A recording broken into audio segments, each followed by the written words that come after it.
kalau pertanyaan Mas Lukas tadi saya kira ada 4 hal yang ingin saya bicarakan ya. Yang pertama aspek hukumnya Fufu Fafa, kedua aspek hukumnya bapaknya, dan yang ketiga nanti saya kasih kerangka sedikit soal negara hukum, dan yang keempat nanti saya kasih yang agak di luar hukum tapi membuat kita agak kesulitan bergerak.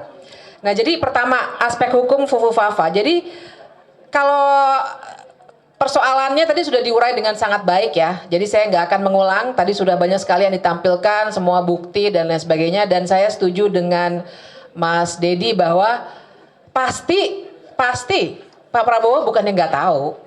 Ya nggak mungkin lah. Kan semua aparat negara itu lapornya kepada presiden pada akhirnya. Dan sebelum itu pun kita semua paham bahwa tangan-tangan dan jaringannya Pak Prabowo juga sangat kuat pun sebelum jadi presiden. Jadi kalau dia nggak tahu ya nggak mungkin. Nah jadi pertanyaannya adalah kenapa sampai sekarang dan sampai pelantikan belum ada tindakan apapun dari kekuasaan itu sendiri. Nah jadi ibu dan bapak sekalian, saya ingin membahasnya pertama-tama dari aspek timeline dulu deh. Dari segi timeline jangan lupa bahwa besok kita masih punya kerjaan politik yang namanya nyoblos pilkada.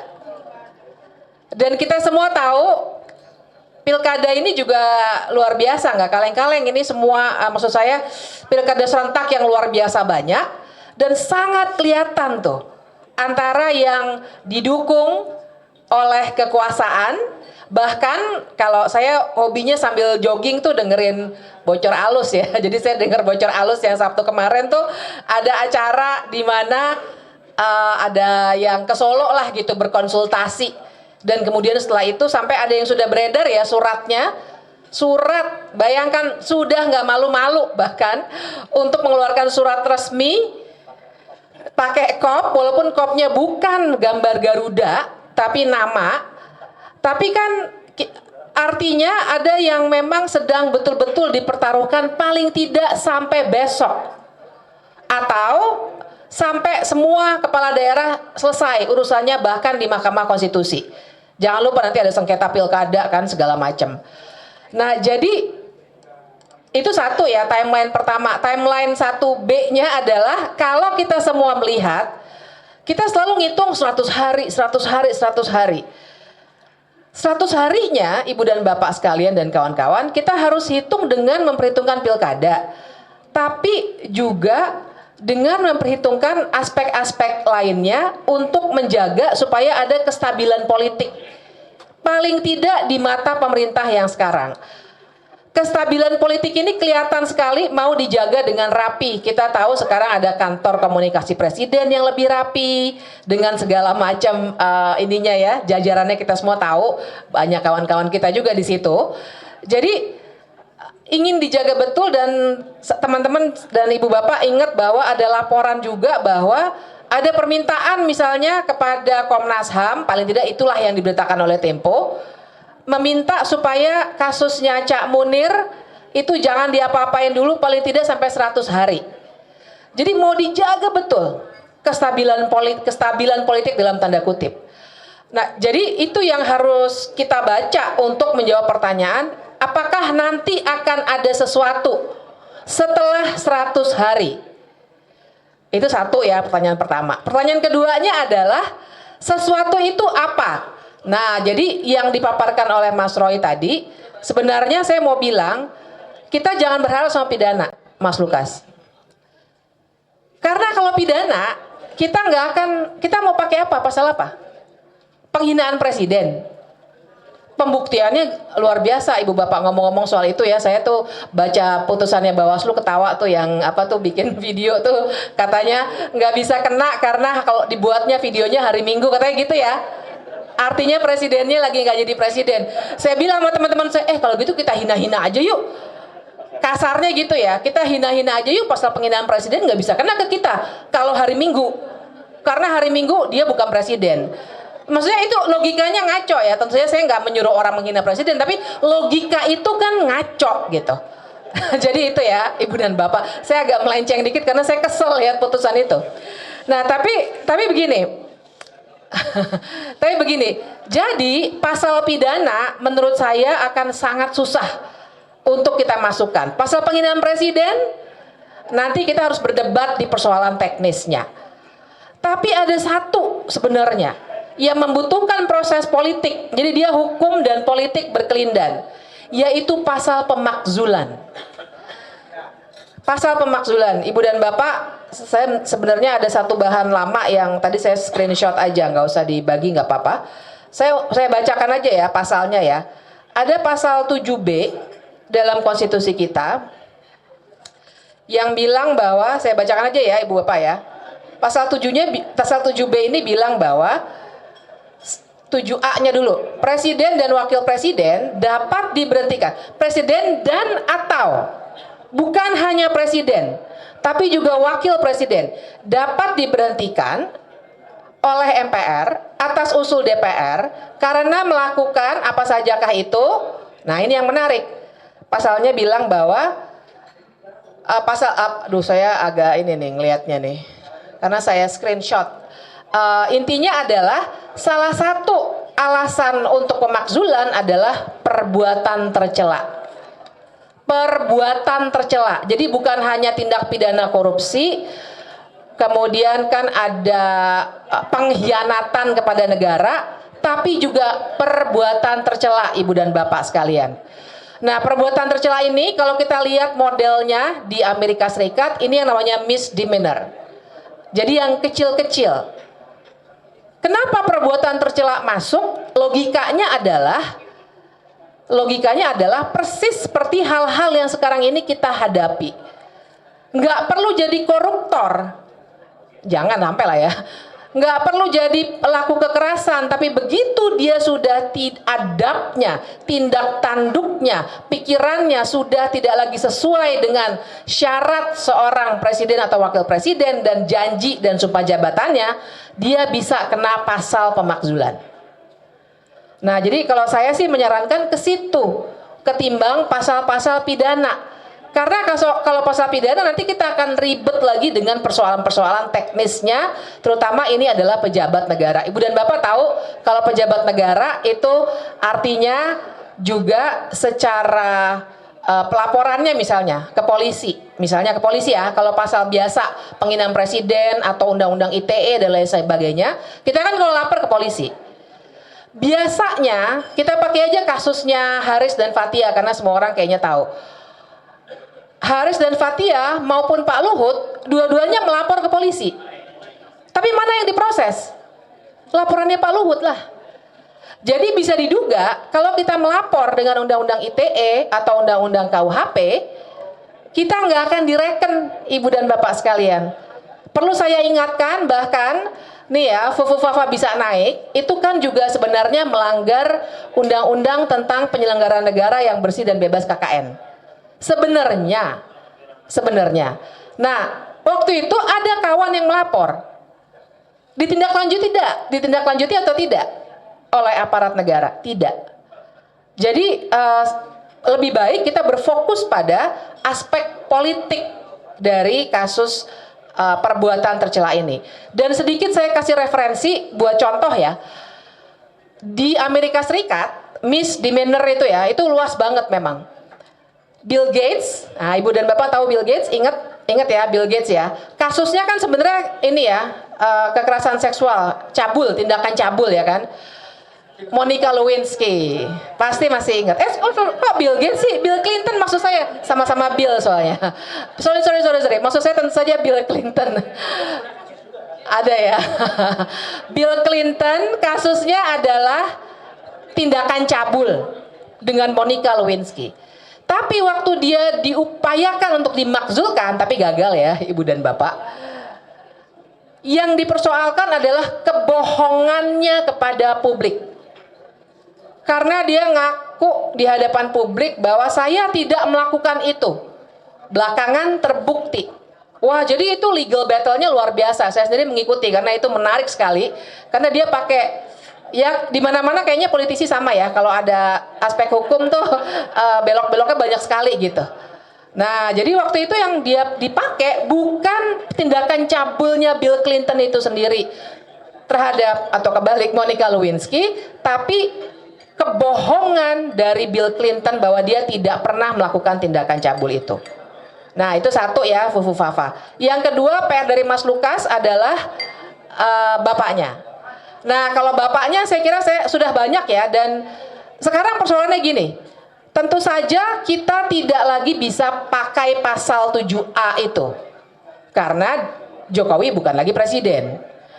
Nah, tapi saya harus bilang, kalau dia sudah tidak lagi jadi presiden, maka sesungguhnya hukum pidana maupun perdata bisa berlaku terhadap seseorang siapapun dia. Ibu dan Bapak jangan pernah lupa bahwa Soeharto sebenarnya perdata dia satu kalah, Yayasan Super Semar. Satu kalah. Pidananya sebenarnya jalan, tapi di stop waktu itu oleh Jaksa Agung. Nah, jadi ada kunci di situ Jaksa Agung. Tapi jangan lupa bagaimana kita bisa membongkar kelindahan ini, karena Jaksa Agung adalah anggota kabinet. Dipilihnya oleh presiden yang baru tentu saja. Nah, jadi ini mungkin barangkali sesuatu aspek politik yang nanti oleh para narasumber yang lain bisa digali lebih lanjut. Nah, sorry saya kelupaan. Untuk Fufu Fafa tadi tantangannya adalah prosedur. Karena tadi 7A ya alasannya perbuatan tercela. Prosedurnya adalah DPR harus bersepakat dulu 8 fraksinya untuk bilang bahwa ini ada pelanggaran konstitusi. Itu aja udah menantang pasti. Nanti Bang Deddy saya kira harus mengulasnya ini. Sangat-sangat menantang pasti. Kalau DPR sudah setuju, DPR harus mengirimkannya ke Mahkamah Konstitusi. Mahkamah Konstitusi akan memeriksa secara hukum. Kalau terbukti, nah mungkin nanti Mas Roy bisa dipanggil oleh Mahkamah Konstitusi, maka Mahkamah Konstitusi akan ngirim balik ke DPR, kemudian DPR bikin sidang MPR. Berarti DPR-nya sekarang plus DPD 2/3 harus setuju untuk memakzulkan. Nah, jadi tantangan politiknya luar biasa besar. Tapi saya taruh aja dulu di atas meja, nanti kita diskusikan. Karena menurut saya barangkali ini juga sesuatu yang harus kita olah, bukan hanya politik formal. Tapi masuk saya poin yang berikutnya, persoalan kita adalah jangan sampai kesalahan-kesalahan baik oleh Fufu Fafa maupun oleh bapaknya itu kita diamkan dalam konteks negara hukum. Masalahnya adalah Ibu dan Bapak, ini akan jadi preseden. Sekarang saja bahwa Soeharto belum pernah diadili secara pidana dijadikan referensi secara salah, seakan-akan presiden kebal hukum. Padahal tadi makanya saya ingatkan, sebenarnya udah mulai, cuma di stop secara politik. Nah, yang saya khawatirkan kalau kita bahkan tidak memulainya, yang akan terjadi adalah bangsa ini akan selalu mengingat bahwa kekuasaan tidak bisa dicek. Dan ini bahaya buat kita ke depannya. Dan yang terakhir tadi saya poin terakhir gini. Masalahnya adalah kalau Milan Kundra sering banget sudah dikutip ya, udah agak-agak ini ya, udah agak terlalu pasaran barangkali dikutip, tapi tetap relevan. Perjuangan melawan kekuasaan adalah perjuangan melawan lupa. Nah, yang saya khawatirkan Ibu dan Bapak sekalian, secara hukum sulit, secara politik nampaknya makanan lebih menarik daripada omongan. Ya sudahlah, nggak apa-apa. Untuk yang tertarik makanan nggak apa-apa. Tapi saya mau bilang, yang saya khawatirkan kalau hal ini tidak kita narasikan terus-menerus, ini akan tenggelam. Bukan hanya secara hukum, di media sosial sampai udah ada yang nyela-nyela, oh Fufu Fafa itu Roy Suryo gitu kan. Itu kecil-kecil Ibu dan Bapak, tapi nanti kita bisa tanya lagi sama Mas Roy, bagaimana peternakan buzzer itu jalan terus. Barangkali di sini juga ada. Nah, tapi saya nggak soal kalau pada kita, saya kira kita semua udah biasa dengan itu. Persoalannya adalah sebagai bangsa. Kalau adik-adik kita, anak-anak kita, cucu kita sampai 10-20 tahun kemudian selalu percaya bahwa kekuasaan tidak bisa diawasi, tidak bisa kena akibat hukum dan politik, bangsa ini lama-lama tidak akan bisa punya negara hukum. Dan buat saya itu yang paling berbahaya. Oke, nggak ada yang spesifik untuk saya, tapi saya begini aja nih, Ibu dan Bapak sekalian dan kawan-kawan. Jadi ketika kita menganalisis persoalan saat ini, ada aspek hukumnya, kita kan perlu tahu dulu kira-kira petanya seperti apa, dan itu yang tadi kita lakukan. Tapi saya setuju sekali bahwa oke, abis ini kita bergerak bareng-bareng. Tapi saya juga ingin ngajak Ibu dan Bapak memikirkan ulang, apa itu sebenarnya gerakan sosial? Maksud saya adalah kalau kita benar-benar cuma bilang oke, kita harus ada rapat akbar di mana semua orang yang mau melawan hadir, nanti dulu deh. Apakah kita semua sudah turun ke bawah semuanya? Apakah misalnya saya salut dengan ibu-ibu Bu Kurnia tadi ya. Nah, misalnya ibu-ibu sudah kumpul di Solo, kumpul bareng meninggalkan dapur, itu contoh konkretnya. Ibu-ibu, bapak-bapak, kawan-kawan, kita nggak akan bisa membangun gerakan sosial kalau kita cuma marah-marah. Harus action. Tapi actionnya jangan nunggu sampai ada rapat akbar yang besar sekali. Dan menurut saya juga nggak usah nunggu sampai ada momentum seperti 22 Agustus yang lalu. Semuanya bisa bergerak masing-masing. Saya sama teman-teman misalnya sudah banyak daerah, banyak ketemu teman-teman mahasiswa misalnya. Satu catatan yang juga menarik buat saya, yang tentu saja mereka itu udah generasinya beda banget sama orang-orang yang kebanyakan di sini ya kan? Mereka itu juga cerita, Mbak, buat kami bikin kolektif, kami bikin komunitas, kami nggak suka bergabung di organisasi formal, nggak apa-apa. Menurut saya kita, generasi yang duluan ini, saya Gen X, mungkin ada yang milenial, mungkin ada yang lebih tua lagi, apapun lah. Pak Eros tadi benar sekali, kita sudah lintas organisasi, juga lintas generasi. Jangan hitung-hitungan lagi kita bebani, ini mahasiswa nih yang mesti bergerak. Tidak, kita semua. Kalau semuanya masih punya akal sehat, masih punya kompas moral yang benar, kita semua yang harus bergerak masing-masing. Jadi kita hari ini memang barangkali sebuah awalan, makanya tadi dikasih tugas oleh Mas Lukas, saya bahasnya ini, yang lain bahasnya yang lain, Mas Roy bahasnya detail soal Fufu Fafa. Bukan berarti yang kecil-kecil menjadi nihil, tapi kita harus membaca keseluruhan apa yang terjadi pada hari ini dengan menganalisis semua elemen sosial, politik, dan ekonomi yang sekarang sedang terjadi. Bahwa judul ini tinggal judul, maksud saya kita di dalamnya banyak sekali ngomong yang lain, pasti ini cuma pemicu. Pasti Bang Abraham Samad dan kawan-kawan menggunakan ini sebagai pintu masuk untuk kita untuk membicarakan persoalan yang lebih besar, persoalan politik kita. Bukan sekedar Fufu Fafanya sebagai individu, bukan sekedar Jokowinya sebagai individu. Kita lagi membicarakan ke depannya, kita bangun gerakan sosial ini, kita mau bawa kemana? Nggak terkunci hanya dengan prosedur impeachment atau pemakzulan, nggak terkunci hanya dengan prosedur di pengadilan, tapi yang terpenting adalah kita rawat kegelisahan ini dan kita gerakkan, kita ubah energi kemarahan ini dari sekedar ngobrol-ngobrol di sini menjadi suatu gerakan yang lebih besar.